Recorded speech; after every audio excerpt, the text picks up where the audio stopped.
Bonjour à tous et bienvenue sur cette nouvelle vidéo. Aujourd'hui je vais rapidement tester la 3070 que m'a envoyé Gigabyte, mais je vais surtout parler du problème majeur des séries 3000 d'NVIDIA.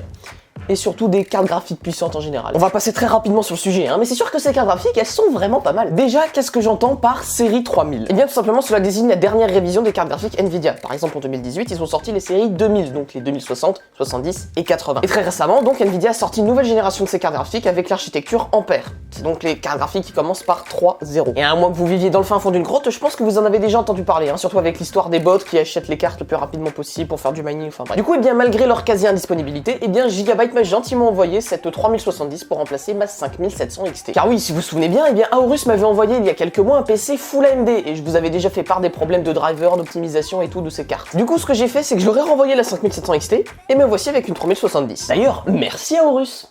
Enfin, du coup, c'est Gigabyte, mais bref, c'est la même chose. Donc ouais, me voici avec une 3070 que je vais pouvoir comparer à ma 2070 Super que j'ai ramené de mon appart étudiant justement pour faire des comparaisons. Première chose, on va sortir les chiffres, on va faire un test 3D Mark. Ici donc, j'ai enregistré les deux tests en même temps qui tournaient sur les mêmes réglages avec Nvidia Shadowplay, qui n'est pas censé énormément impacter les performances. Et honnêtement, en comparant le tout, on voit certes une légère différence, mais c'est sensiblement la même chose. Et enfin, arrivé au résultat, on voit 30% de performance en plus.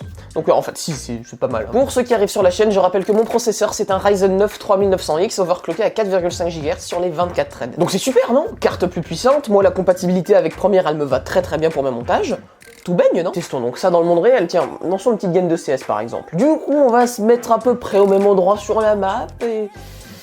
ouais, pour l'instant c'est un petit peu la même chose. Mais tout n'est pas perdu, tiens, je sais pas, on peut essayer Minecraft. Minecraft il tourne très bien sur les deux cartes, ça c'est indéniable. Mais si on essayait de mettre les shaders. Les shaders c'est quand même connu que c'est compliqué de les faire tourner de manière fluide avec la plupart des ordis.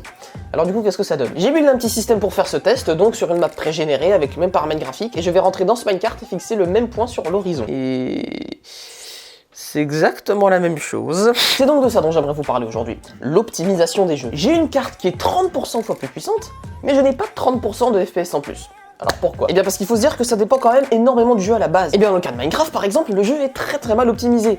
Tellement peu optimisé par exemple que si je regarde dans mon gestionnaire des tâches avec les shaders, il n'utilise même pas à 100% mon processeur et ma carte graphique. C'est pour ça que j'ai pas vraiment de meilleur FPS si je prends ma 2070 Super ou une 3070. Bah oui, le jeu il est tellement mal optimisé qu'il peut prendre une quantité de données de puissance, on va dire. Et du coup si cette quantité de données elle est déjà inférieure à ce que peut faire une 2070 Super, elle sera aussi inférieure à ce que peut faire une 3070 Super. Et donc au final, les performances, ça va être la même chose. Pareil, dans CSGO, les résultats sont à peu près les mêmes parce que le jeu ne sait pas prendre avantage d'un meilleur hardware. Alors je suis conscient qu'il y a plein de jeux qui sont vachement plus optimisés que les jeux que je suis en train de tester, mais il faut se faire une raison les gars, la plupart des jeux, ils sont vachement mal optimisés. Et heureusement que je l'ai eu gratuitement cet upgrade honnêtement, parce que franchement, remplacer ma 2070 Super par une carte plus puissante, à part pour jouer à Cyberpunk, ça va absolument me servir à rien, parce que la plupart des jeux auxquels je vais jouer, ils sont déjà pas optis pour prendre la pleine puissance d'une 2070 Super.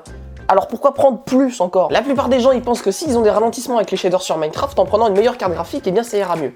Eh bien pas forcément. Pour certains d'entre vous, je pense que vous feriez mieux d'upgrader votre processeur ou votre stockage en SSD par exemple, plutôt que de dépenser votre argent inutilement dans du matériel qui au final sera bottleneck. D'ailleurs ne venez pas me dire en commentaire que mes tests ils sont biaisés parce que y a des jeux qui prennent plus avantage de clock speed, d'autres de plus Docker. Parce que rappelez-vous, mon processeur il combine le meilleur des mondes. D'ailleurs les gens en commentaire, je vous sens arriver, je sens que ma méthodologie n'est pas du tout la bonne, que ma conclusion est totalement hâtive, mais vous savez quoi ?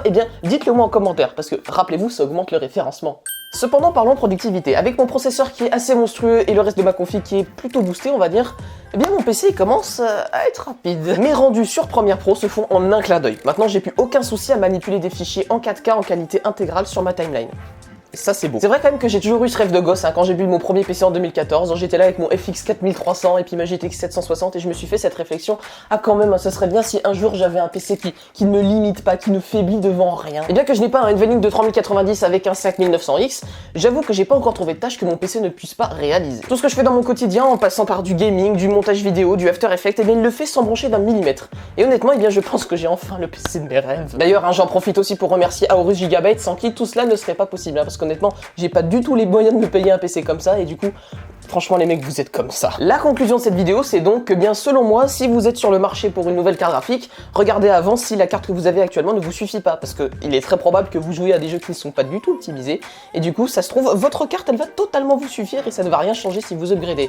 Malheureusement, les jeux sont mal optis, et j'en suis bien triste. Et franchement, je trouve ça dommage de dire ça, parce que avec cette série 3000, Nvidia nous ont sorti des monstres en termes de puissance de calcul. Et bon, le problème selon moi, c'est qu'on a atteint le point où certaines évolutions hardware rattrapent le savoir-faire de certains développeurs. D'ailleurs, si vous avez des questions sur quel hardware acheter, sur comment l'optimiser, etc., eh bien je vous invite à rejoindre mon Discord abonné, discord.emotech.fr. Là, on a toute la communauté qui peut répondre à vos questions. J'espère quand même qu'avec cette vidéo, eh bien j'aurai ouvert les yeux de certains et que vous allez y réfléchir à 2 fois quand même avant d'upgrade votre carte graphique dans votre machine. Quitte à passer d'ailleurs sur mon Discord abonné pour demander des conseils. Bon, du coup, pendant ce temps-là, eh bien, je vais retourner faire quelques games sur ma machine de guerre. Du coup, je vais vous laisser là, hein, le pouce, le commentaire, le Discord, l'abonnement, bref, vous connaissez. Moi, je vous dis salut à tous et à la prochaine pour d'autres vidéos. Allez, salut les amis!